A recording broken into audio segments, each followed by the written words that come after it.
আজকে আমেরিকা সম্পর্কে কিছু কথা বলবো। আমেরিকা কিন্তু একটা অদ্ভুত দেশ, অনেকেরই স্বপ্নের দেশ। আমরা যারা বিভিন্ন রকমের গবেষণায় জড়িত, আমরা জানি যে আমেরিকা বিভিন্ন রকমের বৈজ্ঞানিক গবেষণায় পৃথিবীর মধ্যে নাম্বার 1 কান্ট্রি, এবং এখানে গবেষণার পরিবেশটা আমাদের কাছে অনেকটা স্বপ্নের মতো মনে হয়। আবার আমেরিকার ভেতরে গণতন্ত্র দেখেন, ভেতরে মানবাধিকার দেখেন, সবকিছুতেই কিন্তু তারা চেষ্টা করে এই স্ট্যান্ডার্ডগুলো মেনটেইন করতে। এই আমেরিকায় যখন আটলান্টিক মহাসাগর পাড়ি দেয়, তখনই তাকে আর চেনা যায় না। দ্বিতীয় বিশ্বযুদ্ধের পরে 1947 সালে আমেরিকায় কেন্দ্রীয় গোয়েন্দা সংস্থা CIA প্রতিষ্ঠিত হয়েছিল। এই সংস্থাটি কেবলমাত্র আমেরিকার প্রেসিডেন্টের কাছে দায়বদ্ধ, এমনকি হাউস অব কংগ্রেস, সিনেট কারো কাছেই তাদের কোনো দায়বদ্ধতা নেই। তার মানে বোঝা যায় যে এই সংগঠনটি কতটা শক্তিশালী। CIA এর অন্যতম একটা কাজ হল সারা পৃথিবীতে যেখানেই মার্কিন স্বার্থ বিঘ্নিত হচ্ছে সেখানেই ইন্টারফেয়ার করা। এই ইন্টারফারেন্সের অনেক রকমের কায়দা আছে। কখনো তারা সেই দেশের কিছু লোকজনকে টাকা পয়সা দিয়ে কিনে তাদের মাধ্যমে বিভিন্ন প্রোপাগান্ডা ছড়ায়, কখনো দেশের ভেতরে নানা রকমের স্যাবোটাজমূলক কার্যক্রম পরিচালনা করে, আবার কখনো কখনো সরাসরি সেই দেশ আক্রমণ করে বসে। তো CIA সেই কনটেক্সটে খুব ডেঞ্জারাস একটা সংগঠন।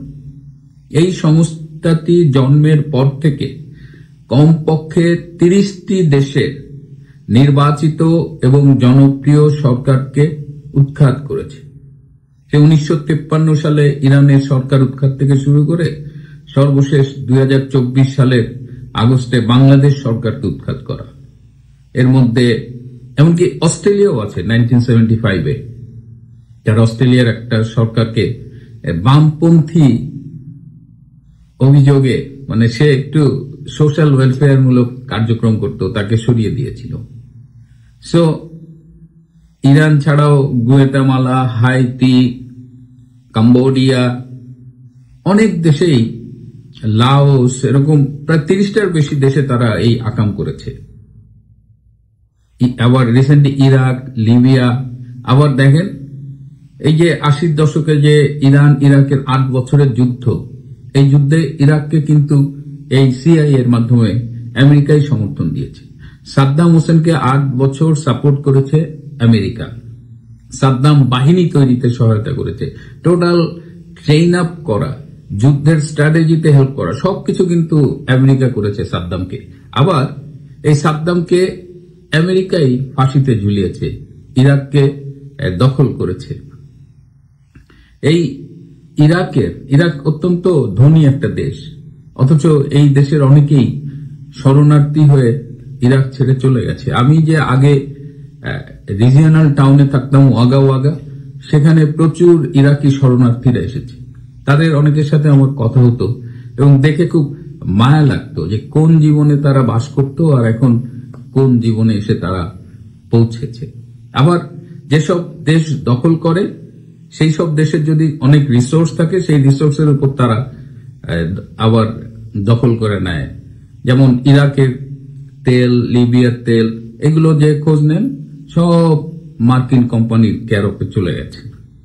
আর যেসব দেশে রিসোর্স তেমন নাই, সেই সব দেশ নিয়ে আমেরিকার কোনো মাথা ব্যথাও নাই। অথচ সেই দেশের সরকার উৎখাতের আগে ভেতরে ভেতরে কিন্তু অনেক ভালো ভালো কথা বলা হয়। এই ডেমোক্রেসি নাই, হিউম্যান রাইটস নাই, মিডিয়ার স্বাধীনতা নাই, অনেক কথা বলা হয়। কিন্তু যখন সরকারটা উৎখাত হয়ে যায়, তখন কিন্তু আমেরিকা আর সেখানে ডেমোক্রেসি আছে নাকি জঙ্গিবাদ এলো নাকি মিডিয়ার গলা টিপে ধরলো, এগুলো নিয়ে তাদের কোনো মাথা ব্যথা নাই। এর টিপিক্যাল এক্সাম্পল হলো বাংলাদেশ। এই যে বাংলাদেশে দেখেন, এখন শত্রুরা বলতে শুনতেছি যে আগেই ভালো ছিলাম, অথচ শেখ হাসিনার রেজিম নিয়ে কত সমালোচনা করলো, ডেমোক্রেসি নাই, হিউম্যান রাইটস নাই, মিডিয়ার স্বাধীনতা নাই। এখন কি হচ্ছে বাংলাদেশ? বাংলাদেশ তো স্টেট এখন জঙ্গিবাদের দখলে। হিউম্যান রাইটসের তো প্রশ্নই আসে না, গণতন্ত্রের গও নেই, মিডিয়ার তো এখন বাঙ্গি চাষ করে। আমি তো 72 সাল থেকে আমার মনে পড়ে না যে মিডিয়া এরকম টাইটের মধ্যে ছিল। ইভেন মার্শাল্লার সময় মিডিয়ার এত দুরবস্থা ছিল না। কিন্তু আমেরিকার কোনো মাথা ব্যথা আছে? আমেরিকা কিন্তু আকাম ঘটায় চলে গেছে। এখন বর্তমান সরকার এই আকামগুলো ঘটাইছে কিন্তু বাইডেন প্রশাসন সিআই এর মাধ্যমে, ইউএসএআইডির মাধ্যমে ফান্ডিং করেছে। বাংলাদেশের এখন তো সব ডিসক্লোজ করতেছে, ট্রাম্প অ্যাডমিনিস্ট্রেশন সবকিছু ফাঁস করে দিচ্ছে, সেটাও রাজনৈতিক স্বার্থে। কারণ ট্রাম্প প্রমাণ করতে চায় যে আমেরিকান জনগণের করের টাকা কিভাবে অ্যাবিউজ করা হয়েছে, অপব্যবহার করা হয়েছে অন্য দেশের সরকার উৎখাতে। সে যেমন বাংলাদেশে তারা কি করেছে, ইউএসএআইডির মাধ্যমে ফান্ডিং করেছে। ফান্ডিং করে তারা সারা দেশে একটা জরিপ করেছে। সারা দেশের 5টা বিভাগের 9টা জেলার 15টা উপজেলায় তারা জরিপ করে তারা সরকার বিরোধী এবং 170 জন দালাল চিহ্নিত করেছে যারা আমেরিকান এই পারপাস সার্ভ করবে। তারা সমকামী এবং ট্রান্সজেন্ডার গ্রুপকে ফান্ড করেছে। তারা বিভিন্ন এই যে র্যাপ সং গায়, ইয়াং ছেলে পেলে র্যাপ সং পছন্দ করে, তারা র্যাপারদের ফান্ডিং করেছে। তারা সুশীল সমাজের কয়েকজন মাথাকে ফান্ডিং করেছে। একটা প্রতিষ্ঠান আছে সেন্টার ফর গভর্নেন্স স্টাডিজ, এটার প্রধান নির্বাহী হলো 3য় মাত্রার সঞ্চালক জিল্লুর রহমান। অনেকগুলো প্রোগ্রাম করেছে, অনেকগুলো সেমিনার করেছে তিনি হোটেল সোনারগাঁয়ে। সেমিনার করছে 5 স্টার, এগুলো সব ইউএসএআইডির ফান্ডেড ছিল। সেমিনার করার তো ভেন্যুর অভাব নাই, কিন্তু জিল্লুর রহমানরা 5 স্টারে করেছে, কারণ আমেরিকান জনগণের করের টাকা।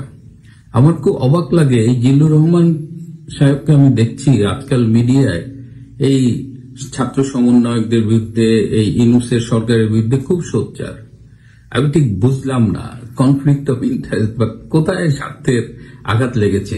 জিল্লুর রহমান সাহেব, আপনি যদি এই ভিডিওটা দেখেন, আপনার কোনো একটা ভিডিওতে একটু কাইন্ডলি আমার এই প্রশ্নটার আনসার করবেন তো। কারণ আমি আপনার এই 3য় মাত্রা মানে এতদিন ধরে একটা শো চালাচ্ছেন, এটা একটা বিশাল ব্যাপার। তো আপনার ব্যাপারে আমার সবসময় আগ্রহ ছিল, আমি 3য় মাত্রা সময় পেলেই দেখেছি। কিন্তু আপনি হঠাৎ করে এই সরকারের বিরুদ্ধে খেপলেন কেন? একটু কাইন্ডলি আমাদের একটু বলবেন। কারণ এই যে ডিপ স্টেট ষড়যন্ত্র, এই যে ইউএস এর ফান্ডিং, এইখানে সিআইএর ইন্টারভেনশন, সবকিছু তো আপনি পার্ট ছিলেন। তো আজকে আপনাকে কি উপদেষ্টা বানায়নি, এই কারণে আপনার অভিমান? আপনি যদি একটু আমার এই প্রশ্নটার উত্তর দিতেন। যাই হোক, বাংলাদেশের তো পাইন মারা সারা। আমার একটা বন্ধু আছে ক্যালিফোর্নিয়ায় থাকে। আমরা যখন এই শেখ হাসিনা যখন আমেরিকার বিরুদ্ধে একটা স্ট্যান্ড নিয়েছিলেন যে আমেরিকা সেন্ট মার্টিন চেয়েছিল, এখানে একটা নৌবাহিনীর ঘাঁটি করবে, তো শেখ হাসিনা রাজি হয়নি। তো আমার সেই বন্ধু বলেছিল যে তোরা এত আমেরিকা বিরোধিতা করিস কেন, তোরা আমেরিকার হাতে দেশটা ছেড়ে দে না, আমরা দক্ষিণ কোরিয়ার মতো বাংলাদেশটাকে গড়ে দিই।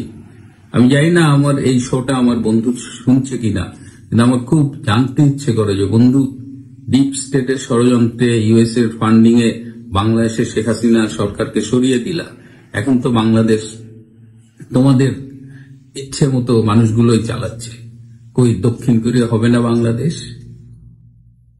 তো এই হলো মানে আমেরিকার। আবার আমেরিকার আরো একটা মজার জিনিস আছে, যে আমেরিকার লোক যদি তার স্বার্থ সার্ভ না করে, যদি তার পারপাস সার্ভ না করে, তাহলে তাকে আবার গার্ড ধরে তাড়িয়েও দেয়। যেমন পানামায় এই জেনারেল ম্যানুয়েল নরিয়েগা নামে একজন স্বৈর শাসক ছিল, সিআই তাকে ফান্ড করত, 1966 থেকে তাকে ফান্ড করেছে। আবার তাকে যখন সে খুব আপোষহীন হয়ে গেছে, আমেরিকার বিরুদ্ধে একটা জাতীয়তাবাদী স্ট্যান্ড নিয়েছে, তখন গার্ড ধরে তাকে বের করে দিয়েছে। সো আমেরিকা এই যে বিভিন্ন দেশে ষড়যন্ত্র করে যাকে বসায়, তাকে কিন্তু আবার চেক লেগে দেয় না, ব্লাঙ্ক চেক দেয় না, স্বার্থের বাইরে গেলে গার্ড ধরে বাইর করে দেয়।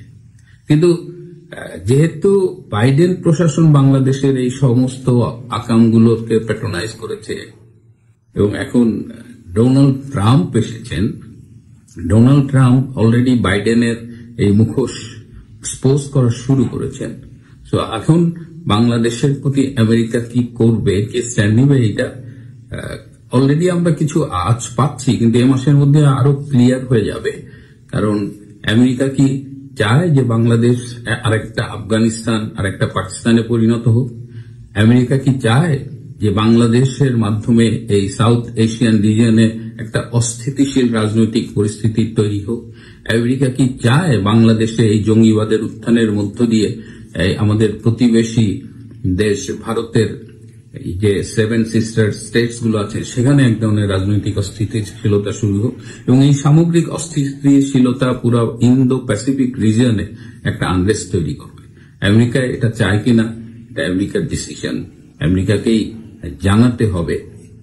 কারণ অতীত অভিজ্ঞতা ভালো না, মানে আমেরিকা তার স্বার্থ হাসিল করে চলে যায়, সেই দেশ পরে মারা খাচ্ছে কিনা এটা নিয়ে আমেরিকার খুব একটা মাথা ব্যথা নেই।